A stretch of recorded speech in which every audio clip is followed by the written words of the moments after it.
2023 హిందూ మత గ్రంథాల ప్రకారం శ్రీ మహావిష్ణువు దశావతారాల్లో రెండో అవతారమే కూర్మావతారం. ఈ నేపథ్యంలోనే కూర్మ ద్వాదశి కూర్మావతారానికి అంకితం చేయబడింది. ఈ సందర్భంగా కొత్త ఏడాదిలో కూర్మ ద్వాదశి ఎప్పుడొచ్చింది, శుభముహూర్త సమయం, కూర్మ ద్వాదశి ప్రాముఖ్యత గురించి ఇప్పుడు తెలుసుకుందాం. 2023 హిందూ పంచాంగం ప్రకారం ప్రతి సంవత్సరం పుష్యమాసంలోని శుక్లపక్షంలో వచ్చే ద్వాదశిని కూర్మ ద్వాదశిగా జరుపుకుంటారు. దీనికి ముందే వైకుంఠ ఏకాదశి పర్వదినం ప్రారంభమవుతుంది. దీన్నే ముక్కోటి ఏకాదశి అని లేదా పుత్రదా ఏకాదశి అని కూడా పిలుస్తారు. ఇదిలా ఉండగా కూర్మ ద్వాదశి, కూర్మ జయంతి మధ్య చాలా తేడాలు ఉన్నాయి. చాలా మంది ఇవి రెండూ ఒకటేనని భావిస్తారు.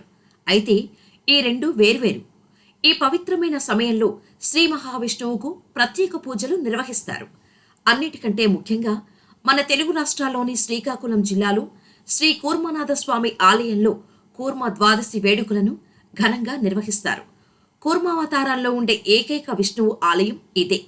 ఈ నేపథ్యంలో ఆంగ్ల నూతన సంవత్సరంలో జనవరి 3వ తేదీన మంగళవారం నాడు కూర్మ ద్వాదశి వచ్చింది. ఈ పవిత్రమైన రోజున భక్తులందరూ ఎంతో భక్తి శ్రద్ధలతో విష్ణుమూర్తికి పూజలు నిర్వహిస్తారు. ఇదే రోజున కొందరు ఉపవాసం ఉంటారు.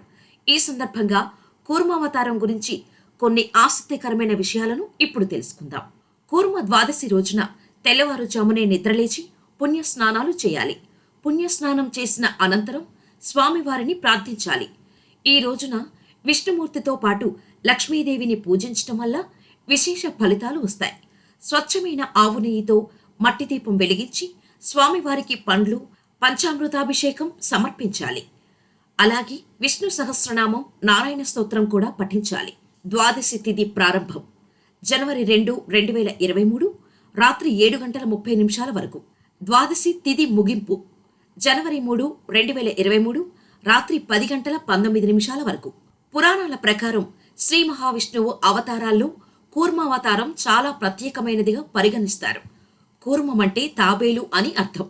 కూర్మ ద్వాదశి రోజున దేవతలు, రాక్షసులు అమృతం కోసం సాగర మథనం చేశారు. వీరంతా మందర పర్వతాన్ని ఉపయోగించి సాగర మథనం చేయటంలో నిమగ్నమైనప్పుడు విష్ణువు కూర్మావతారంలో మందర పర్వతాన్ని ధరించి సాగర మథనం చేస్తున్న వారితో దేవతలకు అమృతం ఇచ్చినట్టు చాలా మంది నమ్ముతారు. అందుకే కూర్మ ద్వాదశి రోజున శ్రీ మహావిష్ణువుకు అంకితం చేయబడిందని పండితులు చెబుతారు. కూర్మ ద్వాదశి వంటి పవిత్రమైన రోజున కూర్మావతారమైన తాబేలును పూజించాలని పండితులు చెబుతున్నారు. ఇదే రోజున ఉపవాస వ్రతం ఆచరించిన వారికి శ్రీ మహావిష్ణువు అనుగ్రహం లభిస్తుందని, సకల కష్టాల నుంచి విముక్తి లభిస్తుందని, మోక్షానికి మార్గం సులభమవుతుందని చాలా మంది నమ్ముతారు. ఓం నమో భగవతే వాసుదేవ నమః. అచ్యుతం కేశవం కృష్ణ దామోదరం రామనారాయణం జానకీ వల్లభం. శాస్త్రాల ప్రకారం కూర్మ ద్వాదశి రోజున చాలా మంది భక్తులు తమ ఇంటికి తాబేలును తీసుకొస్తారు. ఇంట్లో లేదా కార్యాలయంలో వెండితో చేసిన లేదా అష్టధాతు తాబేలు ఉండటం చాలా శుభప్రదమని నమ్ముతారు. అలాగే బంగారపు రంగులో ఉండే తాబేలు ఉండటాన్ని శుభప్రదంగా పరిగణిస్తారు. దీనివల్ల మీరు అన్ని రకాల పురోగతిని సాధించగలరని, మీ జీవితంలో సానుకూల ఫలితాలు వస్తాయని పండితులు చెబుతారు.